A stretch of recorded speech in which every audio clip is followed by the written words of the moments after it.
আসসালামু আলাইকুম। দেশ বিদেশের বিভিন্ন প্রান্ত থেকে দৈনিক বিজনেস প্রতিদিনের সাথে থাকার জন্য অসংখ্য ধন্যবাদ।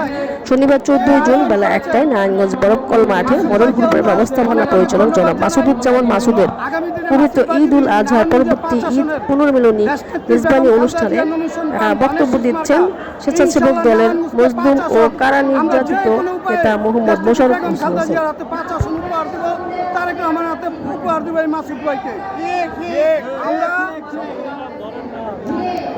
আমরা ঐক্যবদ্ধভাবে আমরা যারা কারা নির্যাতিত, আমরা যারা আন্দোলন সংগ্রামে সবসময় রাজপথে আমরা ছিলাম, আমরা এখনো মাসুদ ভাইয়ের পিছনে আছি। আগামীতে নমিশন পাইলে তার পিছনে থাকবো এবং ওনাকে আমরা নারায়ণগঞ্জের 5 আসনে আগামী দিনে উন্নয়নের এমপি দেখতে চাই আমরা।